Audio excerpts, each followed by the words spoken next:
Hello दोस्तों, मेरे भी चौधरी स्वागत करता हूं आप सभी का आपके अपने परिवार पार्थ एकेडमी में। और आप सभी मेरे साथ पढ़ रहे हैं पार्थ सीरीज। और देखो, इस पार्थ सीरीज में हम लोग कंप्लीट रेलवे के जीके जीएस को पढ़ रहे थे। पिछली एक क्लास से लगाकर जीएस सेट 1 से लगाकर जीएस सेट 8 तक हम लोगों ने पढ़ा। फिर जीएस 9 सेट में मैंने आप लोगों को रिवीजन दिया, यानी रिवीजन के माध्यम से हम लोगों ने कंप्लीट एक अच्छा खासा रिवीजन हम लोगों ने किया।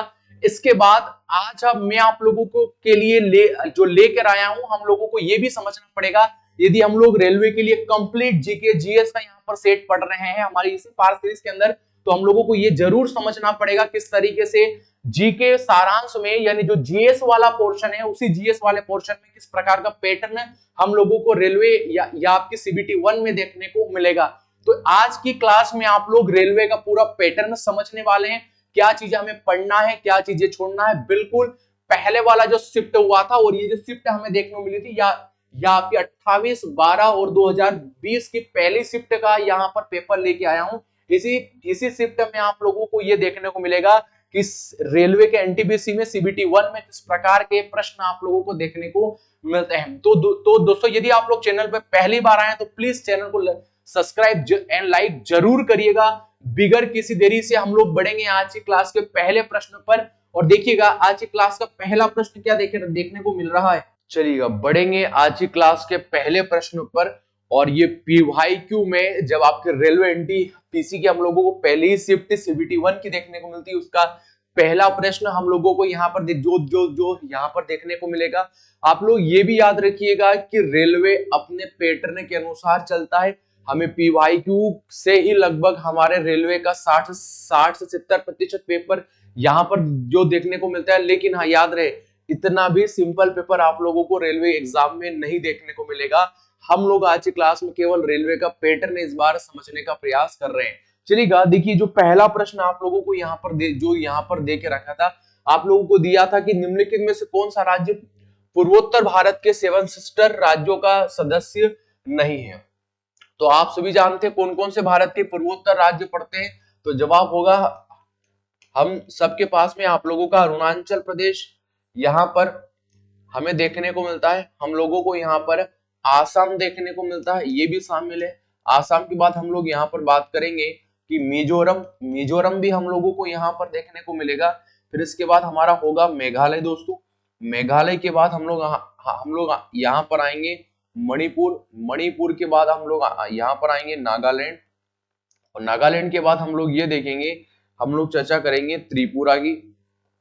तो ये वो जो राज्य है, ये हम लोगों को हमारे पूर्वोत्तर भारत के 7 सिस्टर के नाम से ये सातों ही राज्य हम लोगों को यहाँ पर फेमस होते हुए जो देखने को मिलेंगे। हम लोगों को सवाल ये पूछा था कि 7 सिस्टर के राज्यों का हिस्सा नहीं है, तो यहाँ पर सिक्किम नहीं होगा। ऑप्शन नंबर बी सवाल का राइट आंसर यहाँ पर होना था। जब हम लोग बात कर रहे हैं सिक्किम के बारे में, तो सिक्किम के बारे में आप लोगों को क्या क्या याद होना चाहिए। देखिएगा, सिक्किम के बारे में आप लोगों को ये याद होना चाहिएगा कि सिक्किम को यहाँ पर पहली बात तो बड़ी इलायची का भारत में सबसे बड़ा उत्पादन है। बड़ी भारत में इलायची का यहाँ पर इलायची का सबसे बड़ा उत्पादक पूरे भारतवर्ष में सिक्किम ही हम लोगों को जो देखने को मिलेगा। सिक्किम को हम लोगों ने अब भारत में 36वां संविधान संशोधन और यानी ये 36वां संविधान संशोधन 1975 के तहत सिक्किम को हम लोगों ने भारत में जोड़ा था। आप लोगों को ये भी याद यहाँ पर होना चाहिए। हमारे सवाल का जो राइट आंसर होना था ऑप्शन नंबर बी हम लोगों को यहाँ पर देखने को मिलेगा। चलिएगा इसी के साथ बढ़ेंगे नेक्स्ट प्रश्न पर। और जो नेक्स्ट प्रश्न हम लोगों को यहाँ पर क्या देके रखा है, देखिएगा जो नेक्स्ट प्रश्न है ये जो देके रखा है, किसी पदार्थ की मात्रा को मापने के लिए निम्नलिखित में से किस इकाई का यहाँ पर प्रयोग किया जाता है। लक्स, मोल, टेस्ला या जूल। तो आप सभी जानते हैं कि मोल का यहाँ पर प्रयोग किया जाता है। ऑप्शन नंबर बी इस सवाल का बिल्कुल यहाँ पे राइट आंसर होना था। चलिएगा बढ़ेंगे नेक्स्ट प्रश्न पर। और जो नेक्स्ट प्रश्न हम लोगों को यहाँ पर क्या देके रखा है, देखो नेक्स्ट प्रश्न हम लोगों को यहाँ पर क्या देके रखा है, कुडनकुलम नाभिकीय विद्युत ये परियोजना किस राज्य में है। यानी जो हम लोगों को एक नाभिकीय संयंत्र यहाँ पर पूछ लिया गया था कि नाभिकीय संयंत्र यहाँ पर मुख्य रूप से कौन सा हम लोगों को देखने को मिलेगा। और कौन सा नाभिकीय संयंत्र हम लोगों से पूछा था, कुडनकुलम नाभिकीय संयंत्र। अब हम लोगों को कहां पर ये जो देखने को मिलेगा, हमें कर्नाटक, गुजरात, तमिलनाडु या राजस्थान। आप सभी जानते हैं इस सवाल का राइट आंसर होना चाहिएगा ऑप्शन नंबर सी, यानी तमिलनाडु में हम लोगों को यहाँ पर ये देखने को मिलेगा। वर्तमान भारत में कौन कौन से परमाणु संयंत्र हम लोगों को जो देखने को मिलते, देखिएगा अगर इस प्रकार का जो यदि पैटर्न फॉलो हुआ तो हमें एक नरोरा, कौन सा नरोरा हम लोगों को ये यूपी में देखने को मिलेगा। कहां पर? यूपी में देखने को मिलेगा। एक हमें रावत भाटा, कौन सा रावत भाटा देखने को मिलेगा, ये हमें राजस्थान में देखने को मिलेगा, आप लोगों को याद होना चाहिएगा। फिर इसके बाद हम लोगों को एक काकरा पारा, कौन सा काकरा पारा हम लोगों को देखने को मिलेगा, ये गुजरात में है, आप लोगों को याद होना चाहिएगा। हमें इस प्रकार का करगा, कौन सा देखने को मिलेगा, करगा यहाँ पर देखने को मिलेगा। और ये जो पड़ेगा ये कर्नाटक में स्थित है, ये हम लोगों को यहाँ पर देखने को मिलेगा। जब हम लोग महाराष्ट्र की बात होंगी तो भारत का पहला परमाणु संयंत्र हम लोगों को तारापुर देखने को मिलता है। तो यहाँ पर जब हम लोग तारापुर की बात करेंगे तो तारापुर आप लोगों का ये परमाणु संयंत्र हम लोगों को महाराष्ट्र में देखने को मिलेगा। फिर इसके बाद में हमारा कुडानकुलम, कुडानकुलम हम लोगों को देखने को मिलेगा। अभी हम लोगों ने देखा जो हम लोगों को तमिलनाडु में देखने को मिला। और एक हमारा कलपक्कम, कौन सा कलपक्कम हम लोगों को यहाँ पर देखने को मिलेगा। तो ये भी हम लोगों को तमिलनाडु में ही देखने को मिलेगा। तो वर्तमान भारत में हम लोगों को 7 परमाणु संयंत्र यहाँ पर पूरे भारतवर्ष में देखने को मिलते हैं। ठीक है, ये आप लोगों को याद होना चाहिएगा। ये तारापुर वाला जो है ये हम लोगों ने यहाँ के यूएसए के सहयोग से बनाया है। यदि सवाल पूछ लेगा तो ये हम लोगों ने यूएसए के सहयोग से यहाँ पर बिल्डअप किया है, आप लोगों को याद होना चाहिएगा। और ये जो जो राजस्थान में हम लोगों को रावत भाटा देखने को मिलता है, ये हम लोगों ने कनाडा के सहयोग से बिल्डअप किया है। ठीक है, तो ये दो कॉन्सेप्ट और आप लोगों को याद रखने थे। हम लोगों से केवल सवाल पूछा था कुडमकुलम नाभिकीय संयंत्र परियोजना कहां पर है, तो ये तमिलनाडु में हम लोगों को यहाँ पर देखने को मिलेगी। ऑप्शन नंबर सी सवाल का बिल्कुल यहाँ पे राइट आंसर देखने को मिलेगा। चलिएगा बढ़ेंगे नेक्स्ट प्रश्न पर। और जो नेक्स्ट प्रश्न हम लोगों को यहाँ पर क्या देके रखा था, देखो आप लोगों को देके रखा था कि जो नेक्स्ट प्रश्न ये में क्या आपके इसरो ने किस वर्ष मार्स ऑर्बिटर मिशन की शुरुआत की थी, 2012, 2013, 14 या फिर 15 में यहाँ पे शुरुआत की थी। तो आप लोगों को याद होना चाहिएगा कि 2013 में यहाँ पर शुरुआत की थी। ऑप्शन नंबर बी बिल्कुल सही यहाँ पर ये माना जाएगा। और ये मार्स ऑर्बिटर जो मिशन था ये अपनी कक्षा में कब प्रवेश कर गया था, तो आप लोगों को याद होना चाहिए 24 सितंबर। और 24 सितंबर 2024 को यह 2014 को यह अपनी कक्षा में प्रवेश कर गया था। ठीक है, ये आप लोगों को याद होना चाहिएगा। हमारा राइट का आंसर होना था ऑप्शन नंबर बी, यानी 2013। इस सवाल का बिल्कुल राइट आंसर यहाँ पर होना था। चलिएगा इसी के साथ बढ़ेंगे नेक्स्ट प्रश्न पर। और जो नेक्स्ट प्रश्न यहाँ पर देखने को मिलेगा कि आपका उबंटू क्या है, यानी कंप्यूटर से आप मान के चलिएगा, चाहे वो CVT 1 की बात करेगा या रेलवे एनटीपीसी में CVT 2 की बात करेगा, 3 से 4 प्रश्न आप लोगों को यहाँ पर आपके कंप्यूटर वाले सेक्शन से देखने को मिलेंगे। ठीक है, देखिए वहीं पर आप लोगों को सवाल ये पूछा है कि आपका उबंटू क्या है। अब आपका उबंटू में 4 ऑप्शन देके रखे, वेब ब्राउजर, फिर आप लोगों का मेलवेयर, या फिर आप लोगों का ऑपरेटिंग सिस्टम, ठीक है, हार्ड ड्राइव। तो आप लोगों को याद होना चाहिए कि आप लोगों का ये हम लोगों को उबंटू हमें एक प्रकार का ऑपरेटिंग सिस्टम यहाँ पर देखने को मिलता है। ऑप्शन नंबर डी इस सवाल का बिल्कुल राइट आंसर हम लोगों को यहाँ पर देखने को मिलेगा। हम मोटा मोटा ये भी मान के चलते हैं कि CVT जब 1 की बात करेंगे तो मोस्टली ऑफ चीजें हमें कंप्यूटर से तो नहीं देखने को मिलेगी ना, फिर भी 2 से 3 प्रश्न, या देखो CVT 2 में तो फिक्स है। CVT 2 में जब 50 मार्क्स का आप लोगों का पूरा पेपर होगा GS का, उसमें एटलीस्ट आप लोगों को 3 से 4 प्रश्न कंप्यूटर से देखने को मिलेंगे। तो आप लोगों को रेलवे या आपके एनटीपीसी के लिए CVT 2 के लिए कंप्यूटर भी आप लोगों को अच्छे तरीके से प्रिपरेशन करना चाहिए। चलिएगा इसी के साथ बढ़ेंगे नेक्स्ट प्रश्न पर।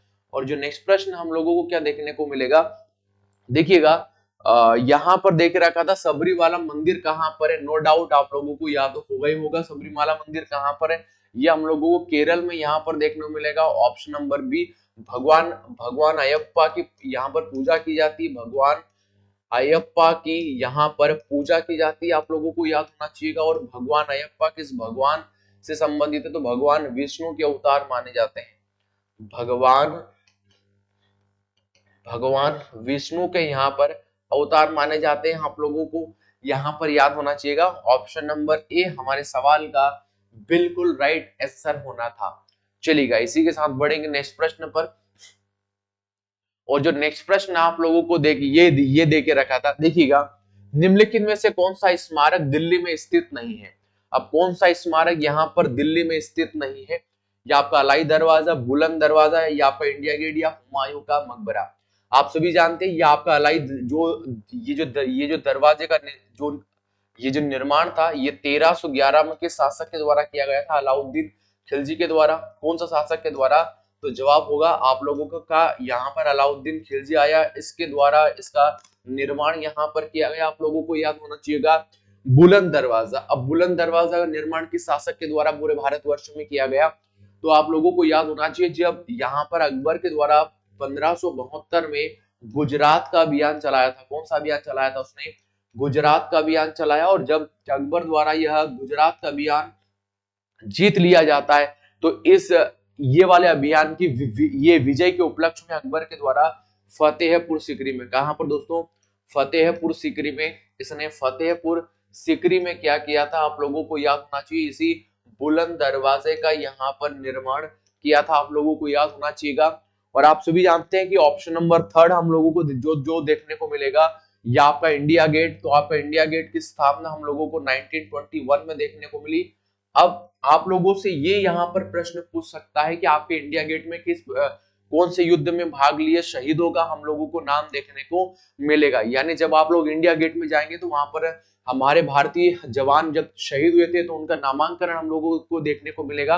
तो कौन से युद्ध में जिन भारतीय जवानों ने भाग लिया था और उस युद्ध में उन्होंने जो अपनी शहादत दी थी तो उनका नाम हम लोगों को इंडिया गेट में जो देखने को मिलेगा। तो आप लोगों को याद होना चाहिए जब फर्स्ट वर्ल्ड वार हुआ था, फर्स्ट वर्ल्ड वार हम लोगों को देखने को मिला, उसमें जितने भी भारतीय लोगों ने पार्टिसिपेट किया था उन सबका नाम हम लोगों को इसी इंडिया गेट में यहाँ पर देखने को मिलता है। तो इसके बाद हम लोगों को जो देखने को मिलेगा बुलंद दरवाजा, ये तो दिल्ली में ही है।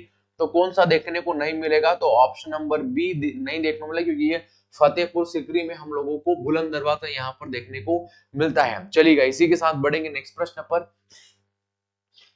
और जो नेक्स्ट प्रश्न हम लोगों को देखने को मिलेगा, देखिएगा नेक्स्ट प्रश्न हमें देखने को मिलेगा कि वर्ष 2019 के लिए 55वें ज्ञानपीठ पुरस्कारों से किसे सम्मानित किया गया है? और 4 ऑप्शन आप जो आप लोगों को देखने को मिलेंगे। एक मिनट,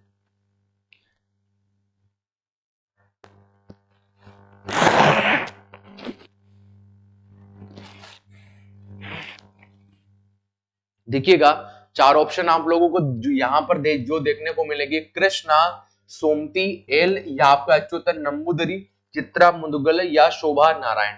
आप लोगों को याद होना चाहिए, हम लोगों को सवाल पूछा है कि 55वें ज्ञानपीठ पुरस्कार, तो आप लोगों को याद होना चाहिए ये ए या आपका अच्युतन नंबूदरी को यहाँ पर 2019 में यहाँ पर दिया गया था। ऑप्शन नंबर बी बिल्कुल इस सवाल का राइट आंसर होना चाहिएगा। ठीक है, अब आप लोगों को ये याद यहाँ पर ये याद होना चाहिएगा कि क्या आपके 98वें ज्ञानपीठ पुरस्कार 98वें ज्ञानपीठ पुरस्कार यहाँ पर दिए जा चुके हैं और ये 2024 के हैं। 2 व्यक्तियों को यहाँ पर दिए गए। पहले व्यक्ति यहाँ पर संस्कृत के महाज्ञानी जिनका नाम था स्वामी रामभद्राचार्य जी को दिया गया। स्वामी रामभद्राचार्य जी को यहाँ पर दिया गया, आप लोगों को याद होना चाहिएगा। और वहीं पर यहाँ पे उर्दू के क्षेत्र में आप लोगों को ये भी याद होना चाहिएगा, यह यहाँ पर गुलजार साहब को दिया गया। गुलजार साहब को यहाँ पर दिया गया। तो एटलीस्ट आप ये मान के चलेगा कोई से भी अवार्ड से आप लोगों को CBT 1 या CBT 2 में यहाँ पर प्रश्न आप लोगों को देखने को मिलेगा। हाँ, यहाँ पर ये भी याद होना चाहिए, आपकी प्रिपरेशन इस लेवल की यहाँ पर होना चाहिएगा। यहाँ पर 2000 या आपका पेपर हुआ था ये आपके 28, 12 और 2020 की शिफ्ट में, तो यहाँ पर 2019 का पूछा गया है। लेकिन याद रहे जब हम लोग जो अभी एनटीपीसी को जब हम लोग 25 में देने जाएंगे तो हमें 24 के भी याद होना चाहिए, और इसके साथ 23 में 2023 में ज्ञानपीठ पुरस्कार किन किन व्यक्तियों को मिला वो भी हम लोगों को याद होना चाहिएगा। तैयारी हम लोगों की इस लेवल की यहाँ पर इस बार होना चाहिएगा, चलिएगा। यानी ऑप्शन नंबर बी इस सवाल का बिल्कुल हम लोगों को यहाँ पे राइट आंसर देखने को मिलेगा, चलेगा। और हम लोग बढ़ेंगे नेक्स्ट प्रश्न पर, और जो नेक्स्ट प्रश्न हम लोगों को क्या देखने को मिलेगा, देखिएगा। सवाल ये पूछा था कि महात्मा गांधी ने साबरमती से लेकर दांडी तक प्रसिद्ध नमक मार्च जो शुरू किया था। आप सभी जानते हैं कि नमक मार्च महात्मा गांधी जी के द्वारा ही जो शुरू किया गया था।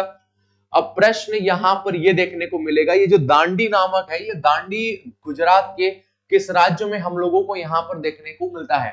चार ऑप्शन आप लोगों को जो जो यहाँ पर दे के रखे थे, पोरबंदर, नवसारी, सूरत या कच्छ। तो आप लोगों को देखो, उसने ये प्रश्न नहीं पूछा कि शुरुआत कब हुई थी, कौन कौन जो इनके साथ यहाँ पे अनुयायी महात्मा गांधी के साथ जिन्होंने इस पूरी नमक कानून यात्रा में ट्रेवल किया था, बल्कि उसने केवल ये सवाल पूछा है कि जिला कौन सा था। तो ऐसे बारीक सवाल वो आपसे पूछ सकता है। तो जिला देखने को मिलेगा नवसारी। कौन सा देखने को मिलेगा? नवसारी। ऑप्शन नंबर बी इस सवाल का बिल्कुल यहाँ पे राइट आंसर होना था, चलेगा। इसी के साथ बढ़ेंगे नेक्स्ट प्रश्न पर। ज्यादा कुछ हम लोग नहीं देखने वाले हैं, हम लोग पूरा रेलवे के एक्सेप्टेड क्वेश्चन को देखते हैं, हम लोग पूरा जीएस के सारांश को देखते हैं हमारी जीएस श्रृंखला में। यदि कोई हमारा विद्यार्थी हमसे पहली बार जुड़ रहा है तो उस हमारे छोटे या बड़े भाई का स्वागत है। आप लोगों को मैंने रेलवे एनटीपीसी के लिए या रेलवे आरपीएफ के लिए मैंने जीएस पूर्ण रूप से यूट्यूब पे फ्री ऑफ कॉस्ट पढ़ाना स्टार्ट किया है। तो मैं जीएस 1 से लगाकर जीएस की 9 क्लास तक आप लोगों को पढ़ा चुका हूं। यदि आप लोगों ने वो क्लासेस नहीं देखी है तो प्लीज आप उन्हें देखें, और यदि आप लोग चैनल पे पहली बार आए हैं तो इस चैनल को सब्सक्राइब और लाइक जरूर कर लीजिएगा, चलेगा। वहां पर हम लोग संपूर्ण रूप से सारांश पढ़ते हैं। देखिएगा क्वेश्चन नंबर 10 हम लोगों को जो यहाँ पर जो दे के रखा था, कंप्यूटर और आप इंटरनेट के डोमेन में यूआरएल का पूर्ण रूप हमें क्या देखने को मिलेगा? तो जवाब होना चाहिए यूनिफॉर्म रिसोर्स लोकेटर, यानी ऑप्शन नंबर बी हम लोगों को देखने को मिलेगा। मैंने आप लोगों से कहा था कि कंप्यूटर से 2 या 3 प्रश्न आप लोगों को जो देखने को मिलेगी। इस बार सीबीटी 1 में ही आप लोगों की जब फर्स्ट शिफ्ट का पेपर हुआ था उसमें भी आप लोगों को 3 से 4 क्वेश्चन यहाँ पर आपके कंप्यूटर से देखने को मिल रहे हैं, यानी कंप्यूटर का इस बार भी दबदबा हम लोगों को देखने को मिलेगा, चलिएगा। इसी के साथ बढ़ेंगे नेक्स्ट प्रश्न पर, और हम लोगों को देके रखा था, बेहद सरल प्रश्न है लेकिन आना चाहिएगा। देखिएगा प्रश्न ये था कि स्वराज मेरा जन्मसिद्ध अधिकार है और मैं इसे लेकर आऊंगा, यह किसने कहा था? तो आप सब जानते हैं, यह बाल गंगाधर तिलक साहब ने कहा था। ऑप्शन नंबर डी यानी जो बी वाला सेक्शन था हम लोगों को बिल्कुल यहाँ पे राइट आंसर देखने को मिलेगा। इसी के साथ बढ़ेंगे नेक्स्ट प्रश्न पर, और जो हम लोगों को देखने को मिलेगा, 1 अप्रैल 2019 को किन दो बैंकों का बैंक ऑफ बड़ौदा में विलय कर दिया गया। यानी आपके इकोनॉमिक्स से भी हम लोगों को क्वेश्चन यहाँ पर देखने को मिलेंगे, और हम लोग हमारी जीएस की श्रृंखला में इसी प्रकार का पैटर्न भी फॉलो कर रहे हैं। जो भी मेरे साथ विद्यार्थी जुड़ा हुआ है, आप लोग विश्वास करिएगा, यदि आप लोग मेरे द्वारा पढ़ाई गई जीएस श्रृंखला को पूरी तरीके से फॉलो कर रहे हैं तो सीबीटी 1 जो है उसमें 35 क्वेश्चन आपके 40 में से 40 सवाल में से 35 सवाल आपके सही होने से कोई नहीं रोक सकता। और हम लोग बिल्कुल ये भी प्रयास करेंगे कि जैसे ही आप लोगों का सीबीटी 1 क्वालिफायर हो और जब हम लोग सीबीटी 2 की तरफ रुख करें तो हम लोग बिल्कुल और एक अच्छे लेवल पर शानदार तैयारी करेंगे कि हम लोग सीबीटी 2 में जीएस वाले सेक्शन में 42 क्वेश्चन तक राइट सही करने का प्रयास करेंगे। लेकिन इस बार यही बात आप सभी को बोलूंगा कि अब की बार रेलवे पार, और वो भी हमारे साथ, चलिएगा। क्वेश्चन नंबर 12 जो आप लोगों को यहाँ पर दे के रखा है, 1 अप्रैल 2019 को किन दो बैंकों का बैंक ऑफ बड़ौदा में विलय कर दिया गया था? देखिएगा देखो पहले तो 1993 में क्या किया था कि एक हमारे पास में न्यू बैंक ऑफ इंडिया देखने को मिली थी, न्यू बैंक ऑफ इंडिया। तो न्यू बैंक ऑफ इंडिया जो हम लोगों को यहाँ पर देखने को मिली थी, जो इसका विलय हम लोगों ने आपकी यहाँ पर पंजाब ये नेशनल बैंक में किया गया। ये आपकी पंजाब नेशनल बैंक में हम लोग इस वाली बैंक का विलय किया गया। फिर इसके बाद में 2008 में आप लोगों को ये भी याद होना चाहिएगा कि यहाँ पर बैंक ऑफ सौराष्ट्र, कौन सी एक बैंक हुआ करती थी? Bank of Saurashtra. तो इसी बैंक ऑफ सौराष्ट्र का विलय यहाँ पर या आपकी स्टेट बैंक ऑफ इंडिया में यहाँ पर किया गया, आप लोगों को याद होना चाहिए।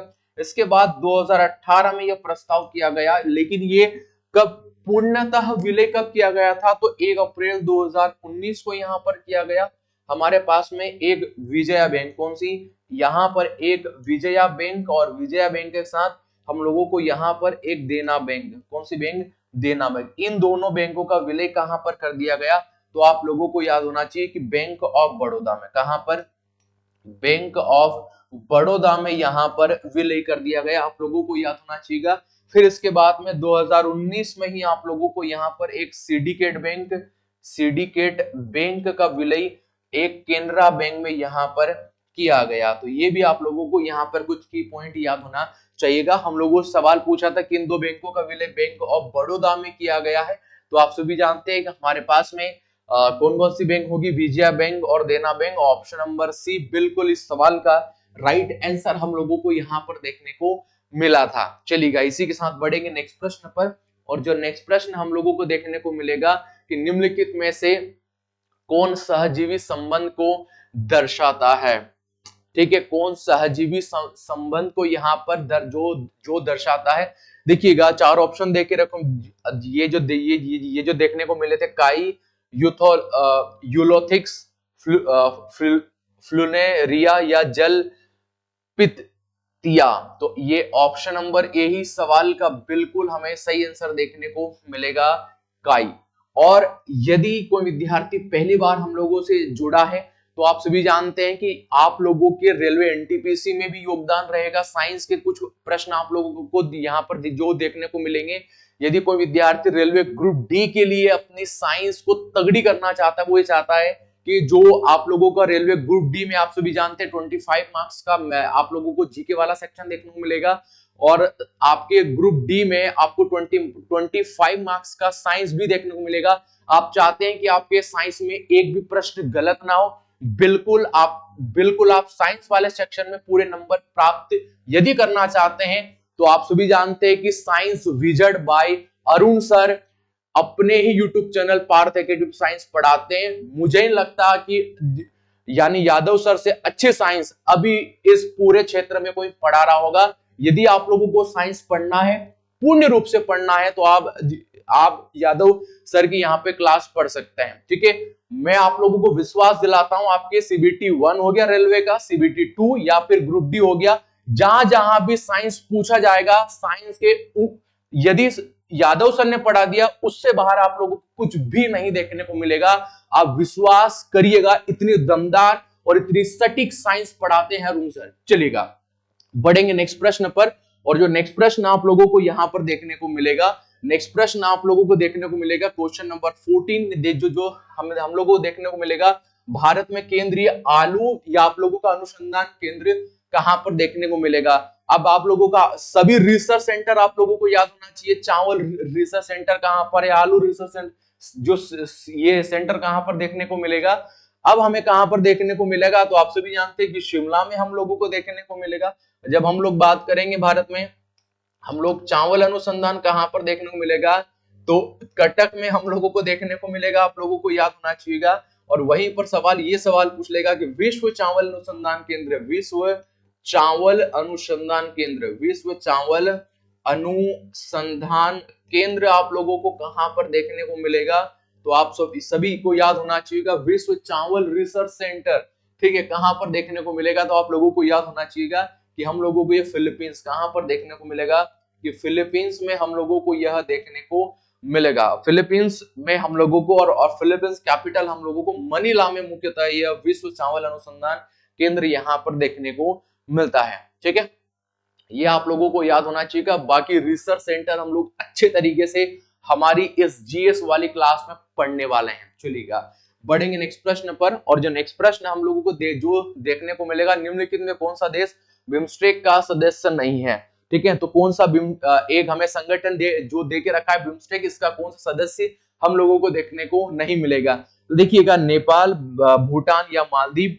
तो आप सभी जानते हैं कि मालदीव हम लोगों को नहीं देखने को मिलेगा। बात करेंगे बिम्स्टेक की, बात होगी केवल बिम्स्टेक की। तो आप सभी जानते हैं कि 1977 में इसकी स्थापना हमें देखने को मिलती है, जिसमें हम लोगों को मुख्यतः नेपाल, हम लोगों को भूटान, और भूटान के बाद आप सभी जानते हैं कि भूटान के बाद हम लोगों को यहाँ पर बांग्लादेश, और बांग्लादेश के साथ यहाँ पर हम लोगों को आप लोगों का म्यांमार, और म्यांमार के साथ आप लोगों का थाईलैंड, थाईलैंड के बाद हम लोगों को यहाँ पर श्रीलंका, और श्रीलंका के साथ हमारा प्यारा भारत। ये सभी हमें बिम्स्टेक के सदस्य यहाँ पर देखने को मिलते हैं। तो मालदीव हमें देखने को नहीं मिलेगा ऑप्शन में, जब पाकिस्तान भी देगा तो पाकिस्तान भी हम लोगों को देखने को नहीं मिलेगा। यानी वर्तमान में इस बिम्स्टेक संगठन में, जो कि 1977 में इसकी स्थापना हुआ था, इसमें 7 सदस्यों का संगठन हम लोगों को यहाँ पर यह देखने को मिलता है। यानी हम लोग मान के चलते हैं कि किसी न किसी प्रकार के संगठन से हम लोगों को इस बार भी यहाँ पर प्रश्न देखने को मिलेगा। चलिएगा, इसी के साथ बढ़ेंगे नेक्स्ट प्रश्न पर। और जो नेक्स्ट प्रश्न हम लोगों को देखने को मिलेंगे, प्रार्थना समाज के संस्थापक कौन थे? अब भारत में प्रार्थना समाज की स्थापना किनके द्वारा किया गया था? तो आप सभी जानते हैं कि यहाँ पर आप लोगों का 1867 में प्रार्थना समाज की स्थापना किनके द्वारा किया गया था? तो हमारे पास में ऑप्शन नंबर 20 सवाल का बिल्कुल राइट आंसर जो देखने को मिलेगा, Atmaram Pandurang with help of Keshav Chandra Sen. यानी आत्माराम जो पांडुरंग साहब थे, उन्होंने केशव चंद्र सेन की सहायता से यहाँ पर भारत में प्रार्थना समाज की स्थापना किया था। यहाँ पर आप लोगों को स्वामी विवेकानंद साहब जो देखने को मिले। आप सभी जानते हैं कि इन्होंने यहाँ पर और क्या याद कर सकते हैं आप इनके बारे में, कि यहाँ पर स्वामी विवेकानंद जी के द्वारा यहाँ पर रामकृष्ण मिशन की स्थापना हुआ था। रामकृष्ण मिशन की स्थापना किया गया था, आप लोगों को याद होना चाहिएगा। और ये सवाल पूछ लेगा कब किया गया था, तो 1897 में इनके द्वारा यहाँ पर स्थापना की जाती है। स्वामी दयानंद सरस्वती, आप सभी जानते हैं कि स्वामी दयानंद सरस्वती कौन थे? और ऑप्शन नंबर डी, राजा राम मोहन राय। और राजा राम मोहन राय के बारे में आप लोग क्या क्या याद यहाँ पर कर सकते हैं बेसिक तौर पर। बाकी मैं आप लोगों को राजा राम मोहन राय पूर्ण रूप से यहाँ पे समझा चुका हूं। देखिएगा, ये आपके इनके द्वारा 1814 और 15 में एक आपकी जो एक प्रकार की आत्मीय सभा की यहाँ पर शुरुआत की जाती है। आत्मीय सभा की भारत में जो ये यहाँ पे शुरुआत की जाती है। और राजा राममोहन राय ही भारत के पहले से जो व्यक्ति हुआ करते थे जिन्होंने आत्मीय सभा के माध्यम से बाल विवाह का विरोध किया।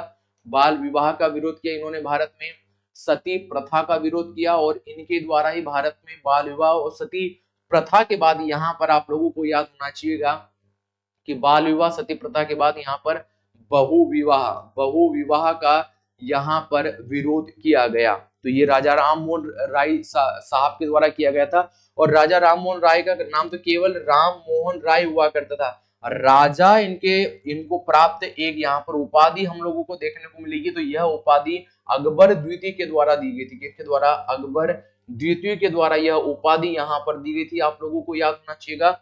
और ब्रह्म यानी 1829 में ही राजा राममोहन साहब ने आपके 28 में जो इनके द्वारा ब्रह्म समाज की स्थापना की जाती है। और ये जो ब्रह्म समाज की स्थापना किया गया था, और वहीं पर 1829 में राजा राममोहन साहब ने with the help of lord William Bentinck, किनकी सहायता से? विलियम बेटी की सहायता। तो विलियम बेटिंग की सहायता से राजा राममोहन राय साहब ने भारत में पूर्णतः भारत में सती प्रथा को क्या कर दिया? यहाँ पर समाप्त कर दिया। तो पूर्णतः भारत में सती प्रथा का समाप्त, सती प्रथा को ही क्या कर दिया? समाप्त यहाँ पर कर दिया। आप लोगों को याद होना चाहिएगा, ठीक है, ये आप लोगों को याद होना चाहिए। इनके द्वारा कुछ फेमस बुक लिखी गई है, इनकी बुक याद करिएगा आप। संवाद कौमुदी कौन याद करना है आप लोगों को? संवाद कौमुदी याद करना है। और एक ब्रह्म निकल, कौन सी? ब्रह्म निकल। ये दो पुस्तकें आप लोगों को इनकी यहाँ पर बुक याद होना चाहिएगा। चलिएगा, हम लोगों को सवाल का राइट आंसर देखने को मिला था आत्माराम पांडुरंग जी के द्वारा यहाँ पर प्रार्थना समाज की स्थापना की गई थी। चलिएगा, इसी के साथ बढ़ेंगे नेक्स्ट प्रश्न पर। और जो नेक्स्ट प्रश्न हम लोगों को देखने को मिलेगा, इनमें से कौन ये दक्षिणी अमेरिका के 2 लैंडलॉक देश हम लोगों को देखने को मिलेंगे। देखिए, लैंडलॉक यानी आपकी स्थलबद्ध देश की परिभाषा क्या होती है? स्थलबद्ध देश हम लोगों को क्या देखने को मिलेंगे? तो आप लोगों को याद होना चाहिए वह देश जिसकी सीमा न किसी महासागर से मिलती हो, न किसी महासागर से और न ही किसी सागर से और न ही किसी खाड़ी से। यदि कोई पर्टिकुलर देश है, उस देश की सीमा इन तीनों वाटर बॉडी से यदि नहीं लगती, आप मान लीजिएगा वह देश पूरी तरीके से क्या, हम लोग उस देश को क्या बोल सकते हैं, लैंडलॉक हम लोग बोल सकते हैं। और पूरे विश्व में हम लोगों को 47 लैंडलॉक कंट्री यहाँ पर देखने को मिलती है। 47 देश हम लोगों को यहाँ पर पूरी तरीके से स्थलबद्ध देखने को मिलते हैं। अब यहाँ पे प्रश्न ये पूछा था कि आपके साउथ या आपके अमेरिका के कौन से दो देश आप लोगों को लैंडलॉक यहाँ पर देखने को मिलेंगे। तो आप सभी जानते हैं वो दो लैंडलॉक कंट्री पराग्वे और बोलिविया हम लोगों को देखने को मिलेगा। ऑप्शन नंबर ए इस सवाल का बिल्कुल हम लोगों को यहाँ पर राइट आंसर देखने को मिला था। अब जब हम लोग बात दक्षिण अमेरिका की कर ही रहे हैं तो और भी हमें कुछ याद होना चाहिएगा। देखिए यहीं पर हम लोगों को विश्व की सबसे लॉन्गेस्ट हम लोगों को एक माउंटेन चेन देखने को मिलेगी। एक माउंटेन चेन हम लोगों को यहीं पर देखने को मिली जिसका नाम है एंडीज पर्वतमाला। कौन सी पर्वतमाला? एंडीज पर्वतमाला। तो ये एंडीज पर्वतमाला हम लोगों को देखने को मिलेगी। आप लोगों को याद होना चाहिएगा ये इसका कहां से प्रारंभ होता है, तो यह कोलंबिया से प्रारंभ होती है। कहां से? कोलंबिया से आपकी एंडीज पर्वतमाला देखने को मिलेगी। और आपकी एंडीज पर्वतमाला जो है आप लोगों की चिली नामक देश तक, कहां तक? इसी दक्षिण या आपके अमेरिका में हम लोगों को चिली नामक एक देश देखने को मिलेगा। यहाँ तक कंटिन्यूसली हम लोगों को आपकी एंडीज पर्वतमाला हम लोगों को देखने को मिलेगी। ये विश्व की सबसे लंबी पर्वतमाला। इसकी टोटल लेंथ कितनी देखने को मिलेगी आप लोगों को, यानी लंबाई कितनी देखने को मिलेगी? तो आप लोगों को याद होना चाहिएगा 7200 किलोमीटर हमें इसकी लंबाई यहाँ पर देखने को मिलेगी। इसके साथ ही विश्व की सबसे लंबी पर्वतमाला का दर्जा प्राप्त है। यह किस प्रकार का पर्वत है? तो यह एक प्रकार का वलित पर्वत। कौन सा पर्वत? हमें वलित पर्वत हमें यहाँ पर देखने को मिलता है। ठीक है, और इसकी सबसे ऊंची चोटी हम लोगों को यहाँ पर देखने को मिलती है जिसका नाम है एकागुआ। क्या नाम है? एकागुआ। इसका नाम हम लोगों को देखने को मिलता है। 7000 आपकी 21 मीटर इसकी ऊंचाई हम लोगों को देखने को मिलती है। और ये जो आपकी एकागुआ चोटी ये हम लोगों को अर्जेंटीना, कौन कौन से देशों की सीमा पर देखने को मिलती है? आपकी अर्जेंटीना और आपकी चिली नामक देश में हम लोगों को देखने को मिलती है। इस पूरे कॉन्टिनेंट में जो एक प्रकार के आप लोगों को याद रखना है कि एक आप लोगों के एक सवाना घास के मैदान पाए जाते हैं। सवाना घास के मैदान पाए जाते हैं। और एक आप लोगों के यहाँ पर आप लोगों को पंपास, कौन से घास? पंपास घास यहाँ पर घास हम लोगों को देखने को मिलती है। ये जो पंपास घास है ये एक प्रकार की शीतोष्ण हम लोगों को घास देखने को मिलेगी। आप लोगों को याद होना चाहिए। और आपकी ये जो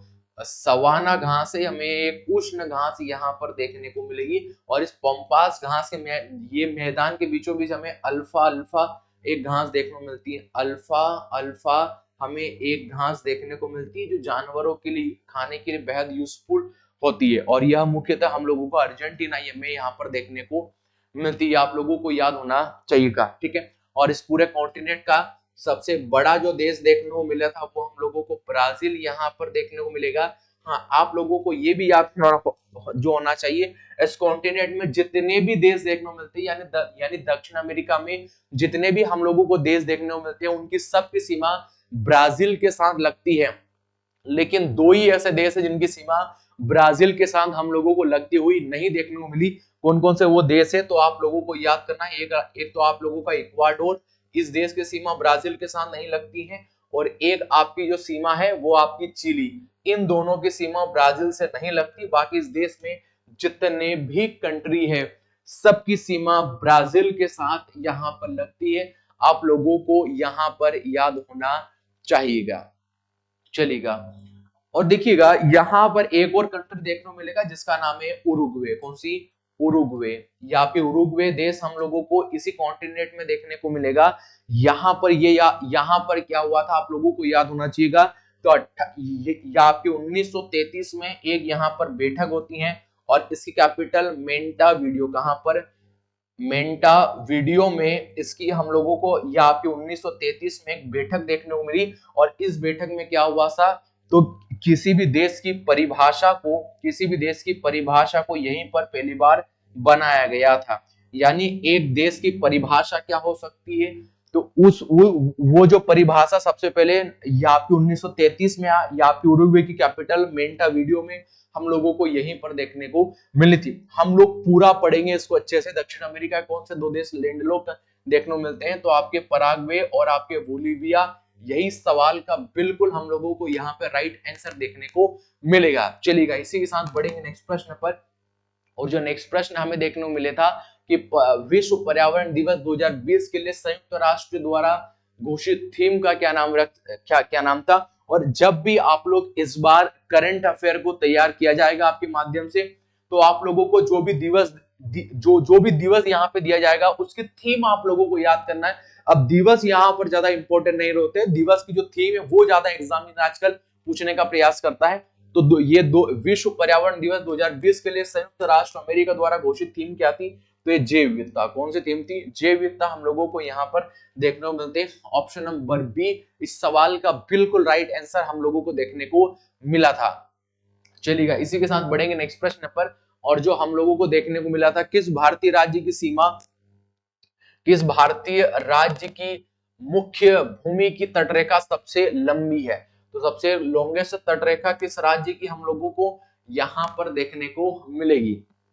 चार ऑप्शन हम लोग देखने में, केरल, उड़ीसा या फिर महाराष्ट्र या फिर गुजरात। तो आप लोगों को याद होना है सबसे लंबी जो तटरेखा वाला जो क्षेत्र है, तटरेखा वाला जो क्षेत्र है उसे हम लोग किस नाम से यहाँ पर जानते हैं? ठीक है, तो आप लोगों को सो यहाँ पर सवाल पूछा है, देखिएगा ये हम लोगों को प्यारा भारत का जो प्रायद्वीप वाला हिस्सा देखने को मिलेगा। और इसी प्रायद्वीप वाले हिस्से में जो आपका ये गुजरात का हिस्सा हम लोगों को देखने को मिलेगा। इस वाले जो तट है इसे हम लोग यहाँ पर काठियावाड़ का हम लोग तट, इसको हम लोग यहाँ पर बोलते हैं। आप लोगों को यहाँ पर याद होना चाहिएगा।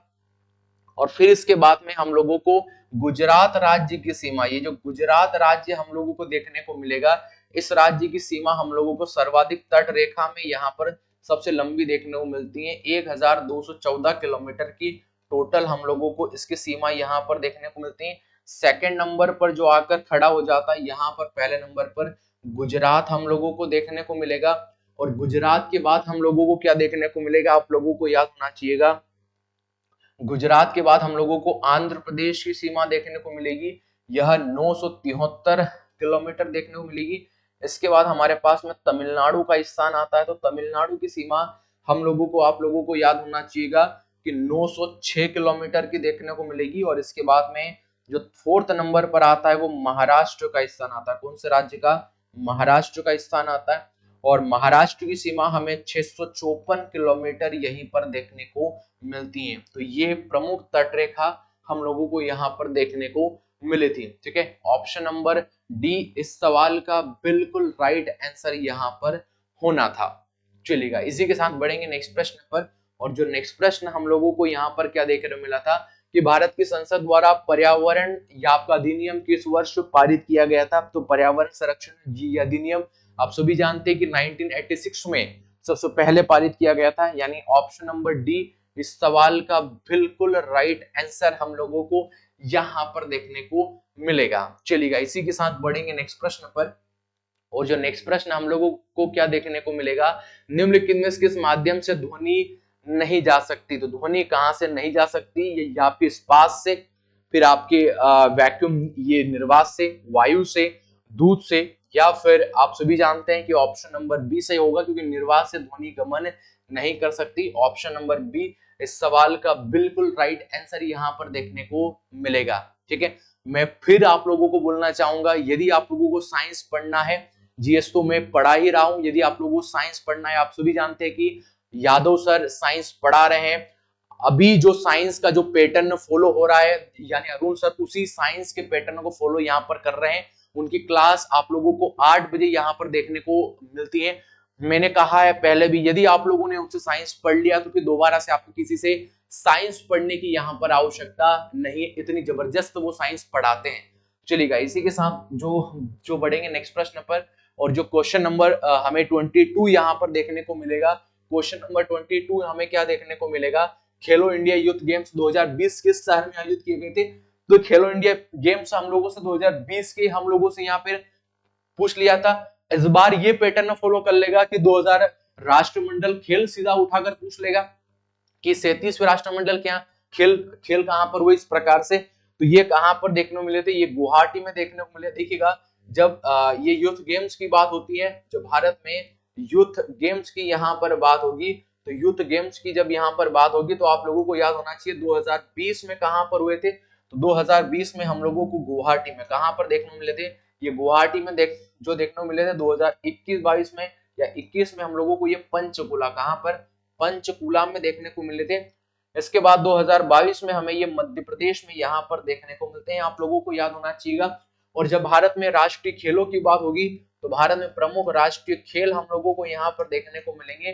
तो राष्ट्रीय खेल हम लोगों को, आप लोगों को याद होना चाहिएगा कि 37वें राष्ट्रीय खेल आप लोगों को आपके गोवा शहर में हाल ही में आयोजित किए गए।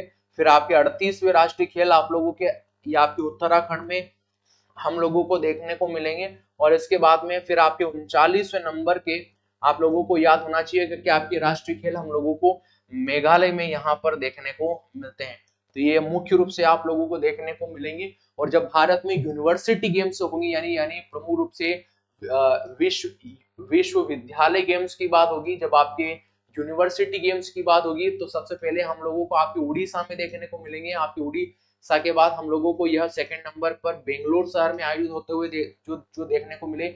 इसके बाद यह तीसरे नंबर पर कहां पर हुए थे, तो जवाब होगा कि हमें ये यूपी में देखने को मिले थे। और फोर्थ नंबर पर ये कहां पर इनका आयोजन हुआ, ये गुवाहाटी में इनका सेंटर था। तो हमें ये 4 यूनिवर्सिटी गेम्स यहाँ पर अभी तक देखने को मिले। ठीक है, हम लोगों से 2020 के खेलो इंडिया यूथ गेम्स यहाँ पर पूछ लिया था। तो ये आप सभी जानते हैं गुवाहाटी में यहाँ पर हम लोगों को देखने को मिले, यानी ऑप्शन नंबर डी इस सवाल का बिल्कुल राइट आंसर हम लोगों को यहाँ पर देखने को मिलता है। चलिएगा इसी के साथ बढ़ेंगे नेक्स्ट प्रश्न पर। हम लोगों से सवाल पूछा है कि निम्नलिखित में से किन दो शहरों के बीच भारत एक्सप्रेस चलती है। तो ये भारत एक्सप्रेस यानी वंदे भारत ये जो एक्सप्रेस है, सबसे पहले कहां से कहां, अब तो पहले चली थी ये, तो ये दिल्ली और वाराणसी के बीच में चली थी। ऑप्शन नंबर डी इस सवाल का बिल्कुल राइट आंसर देखने को हम लोगों को देखने को मिलेगा। ठीक है, और ये भी याद होना चाहिएगा यदि सवाल पूछ लेगा कि भारत की पहली बुलेट ट्रेन किन दो शहरों के बीच में आपस में हम लोगों को देखने को मिलेगी, तो आपका जो हम लोगों को आपका गुजरात और महाराष्ट्र के बीच, कहां पर, गुजरात से महाराष्ट्र के बीच में हम लोगों को यह ट्रेन चलती हुई देखने को मिले। आपके गुजरात का आप लोगों का अहमदाबाद हम लोगों को एक शहर देखने को मिलेगा, और आपका मुंबई, इन दोनों के बीच में हम लोगों को भारत की पहली बुलेट ट्रेन चलती हुई जो देखने को मिलेगी। और ऐसा प्रोजेक्ट है कि 2026 तक इसका कार्य भारत में पूर्ण कर लिया जाएगा। और ये किस देश के सहयोग से हम लोग बना रहे हैं, किस देश के सहयोग से हम लोग बना रहे हैं, तो आप लोगों को याद होना चाहिए हम लोगों ने जापान देश के सहयोग से भारत में पहली बुलेट ट्रेन हम लोग चला रहे हैं। यदि इसकी टोटल दूरी की बात करेंगे कितनी दूरी तक यह चलेगी, तो 508 किलोमीटर की दूरी तक यह चलेगी। ठीक है, ये बुलेट ट्रेन के बारे में आप लोगों को यहाँ पर याद होना चाहिए था। चलिएगा इसी के साथ बढ़ेंगे नेक्स्ट प्रश्न पर। और जो नेक्स्ट प्रश्न हमें देखने को मिलेगा, निम्नलिखित में से कौन भारत के सबसे युवा राष्ट्रपति थे। तो भारत के सबसे युवा राष्ट्रपति आप लोगों सवाल पूछा था कॉन्स्टिट्यूशन से, बहुत बेसिक सा सवाल है। ठीक है, कौन सा है भारत सबसे युवा राष्ट्रपति, जो देखने को मिले, Shri Neelam Sanjay Reddy. Option number A ही इस सवाल का बिल्कुल राइट आंसर यहाँ पर होना था। चलिएगा इसी के साथ बढ़ेंगे नेक्स्ट प्रश्न पर। और नेक्स्ट प्रश्न हम लोगों को देखने को मिलेगा, चित्रकला की पट्टचित्र शैली निम्नलिखित में किस राज्य की सबसे पुरानी जो हमें चित्र आर्ट या लोकप्रियता के हिसाब से यहाँ पर देखने को मिलती है। अब आप सभी जानते हैं कि आर्ट एंड कल्चर से हमारी पेपर में प्रश्न जरूर आना है। आपके उड़ीसा, राजस्थान, बिहार या आंध्र प्रदेश, तो कहां पर हमें पट्टचित्र देखने को मिलेगी, आपके उड़ीसा में हम लोगों को देखने को मिलेगी। और वहीं पर आप लोगों को यह भी याद होना चाहिएगा कि सवाल पूछेगा कि नोरता व नोरते, कौन सा, नोरता व नोरते आप लोगों को याद होना चाहिए, हमें मध्य प्रदेश की देखने को मिलेगी। आप लोगों की एप्पन, कौन सी, आपकी एप्पन चित्रकला हमें आपके उत्तराखंड राज्य की देखने को मिलेगी। आपकी अल्पना, कौन सी, अल्पना चित्रकला हम लोगों को आपकी पश्चिम बंगाल की देखने को मिलेगी। वहीं पर मडाना, कौन सी चित्रकला, मडाना। सभी चित्रकला को तो अभी दरअसल समय का अभाव है, सभी नहीं लिख सकते, लेकिन कुछ इंपॉर्टेंट मैं आप लोगों के लिए लिख रहा हूं। यदि आप लोगों से यदि पूछ लिया जाएगा तो मडाना आपकी कहां पर देखने को मिली थी, तो राजस्थान में। और मडाना के बाद में आपकी कलमकारी कौन सी रही, आपकी चिकनकारी, चिकनकारी कहां पर देखने को मिली थी, तो ये आपकी यूपी में हम लोगों को मुख्य रूप से देखने को मिलेगी। फिर आपकी फुलकारी कौन सी दोस्तों, फुलकारी आप लोगों को कहां पर देखने को मिली थी, तो फुलकारी आप लोगों को याद होना चाहिए कि फुलकारी आप लोगों को पंजाब की कहां की देखने को मिलती है, पंजाब की आप लोगों को देखने को मिलती है, आप लोगों को याद होना चाहिए। और एक आपकी पट्ट चित्रकला कौन सी, पट्ट चित्रकला तो आपकी उड़ीसा की हम लोगों को मुख्य रूप से देखने को मिलती है। ठीक है, ऑप्शन नंबर ए ही सवाल का बिल्कुल यहाँ पे राइट आंसर होना था। चलिएगा, इसी के साथ बढ़ेंगे नेक्स्ट प्रश्न पर। और जो नेक्स्ट प्रश्न हम लोगों को देखने को मिला था, राज तरंगिणी के लेखक कौन है, आप सभी जानते हैं राज जो तरंगिणी के यहाँ पर लेखक कौन माने जाते हैं। ठीक है, तो यहाँ पर ऑप्शन नंबर डी बिल्कुल इस सवाल का राइट आंसर हम लोगों को देखने को मिला था। कौन सी लैंग्वेज में यह बुक लिखी गई, तो यह संस्कृत भाषा में से यह पुस्तक यहाँ पर लिखी जाती है। ठीक है, जयदेव यहाँ पर देखने को मिले थे, गीत गोविंद इनकी एक पुस्तक है, गीत गोविंद आप लोग याद करिएगा, इनकी पुस्तक हम लोगों को यहाँ पर देखने को मिलेगी। और चंद्र बराई आप सभी जानते हैं कि पृथ्वीराज रासो इनका ग्रंथ हम लोगों को यहाँ पर देखने को मिलेगा। हमारे सवाल का कल्याण बिल्कुल राइट आंसर था, ऑप्शन नंबर डी इस सवाल का बिल्कुल राइट आंसर यहाँ पर होना था। चलिएगा, बढ़ेंगे नेक्स्ट प्रश्न पर। और जो नेक्स्ट प्रश्न हम लोगों को क्या देखने को मिलेगा, तराइन का दूसरा युद्ध हुआ था। ये जो तराइन का दूसरा युद्ध अकबर और हेमू के बीच में हुआ था, कब हुआ था, तो आप सभी जानते हैं कि जब हम लोग पानीपत के प्रथम युद्ध की बात करेंगे, यानी पानीपत का जब प्रथम युद्ध हमें देखने को मिला था, आप सभी जानते हैं 1526 में हम लोगों को देखने को मिलेगा। तो दो शासकों के बीच में हुआ था, एक तरफ तो हुआ करता था बाबर के साथ हुआ करता था यहाँ पर इब्राहिम लोदी, कौन सामने कौन हुआ, इब्राहिम लोदी यहाँ पर हुआ, यहाँ पर बाबर जीता और कौन हार गया था, इब्राहिम लोदी यहाँ पर हार गया था। आप लोगों को याद होना चाहिएगा, पानीपत के पहले युद्ध में ही बाबर ने भारत में पहली बार किया गया था तोहफे व बारूद का यहाँ पर भारत में पहली बार प्रयोग किया था। लेकिन बाबर की सेना में तोहफे और इन गोला बारूद का प्रयोग दो व्यक्तियों को ही आता था। कौन कौन से वो दो व्यक्ति हुआ करते थे, एक तो हुआ करता था मुश्तेका खां, कौन था, एक मुश्तेका खां और एक का नाम था उस्मान अली, कौन था, उस्मान अली, इन दोनों को ही आता था, आप लोगों को याद होना चाहिएगा। फिर इसके बाद हमें सेकंड बैटल ऑफ पानीपत देखने को मिला, सेकंड बैटल ऑफ पानीपत हम लोगों को यहाँ पर देखने को मिलता है। और ये दूसरा युद्ध हमें देखने को मिला, किन किन के बीच में यहाँ पर ये हुआ था, आप लोगों को याद होना चाहिए।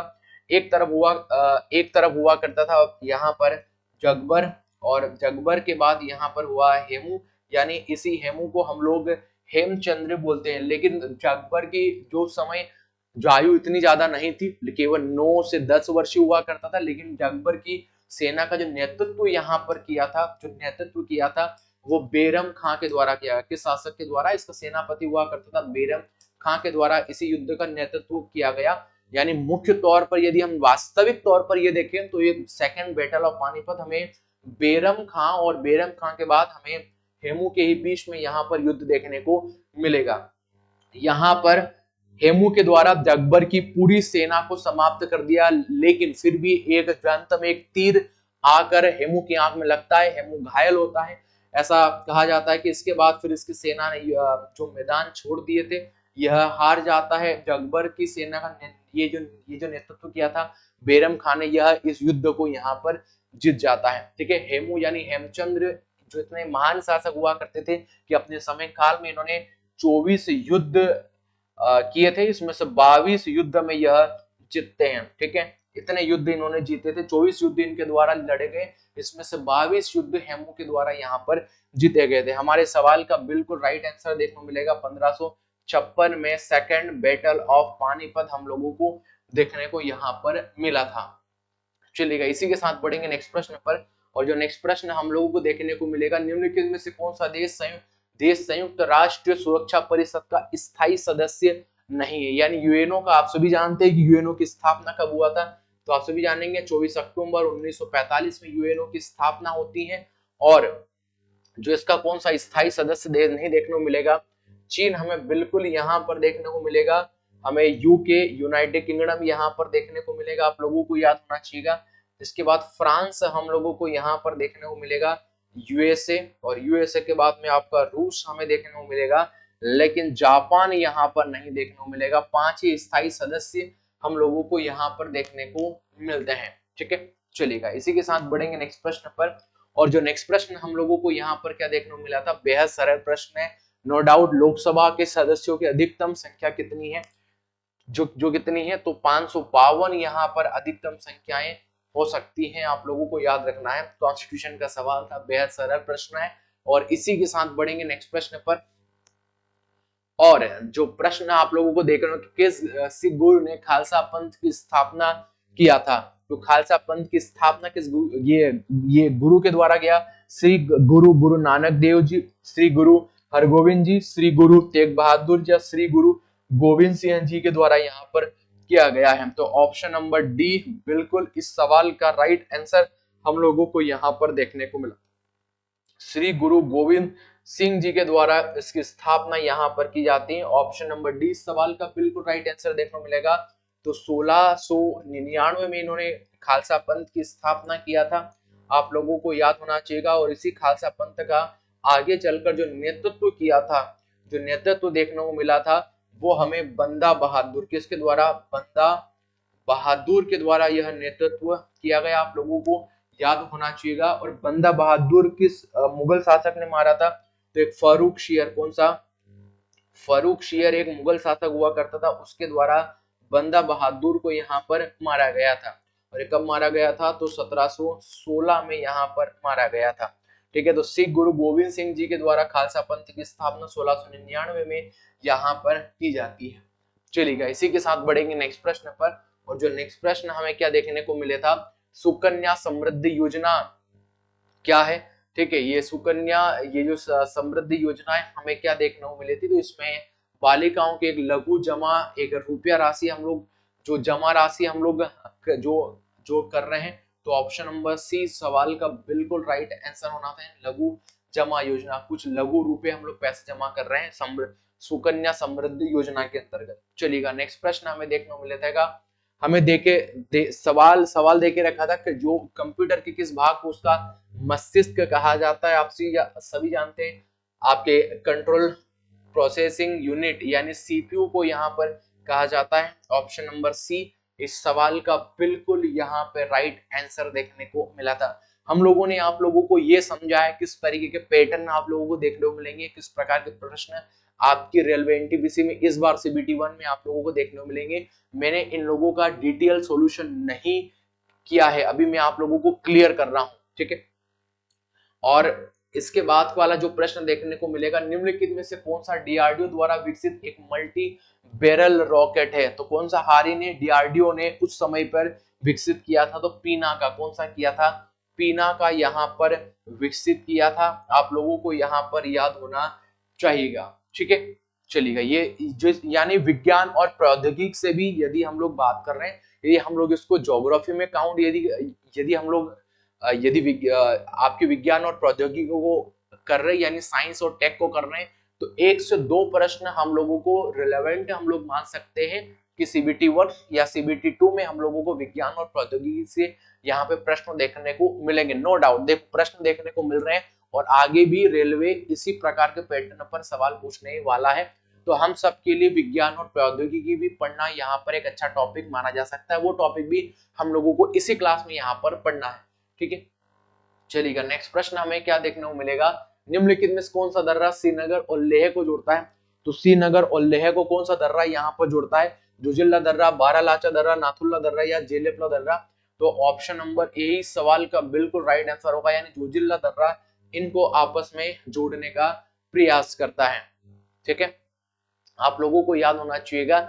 और फिर इसके बाद में बहुत सारे दर्रे हम लोगों को देखने को मिलते हैं, जैसे हमें एक बुर्जिल दर्रा देखने को मिलेगा जो श्रीनगर और आपके गिलगिट को जोड़ता है, आप लोगों को याद होना चाहिए। जम्मू और श्रीनगर को आपस में आप लोगों का बनिहाल दर्रा जोड़ता है।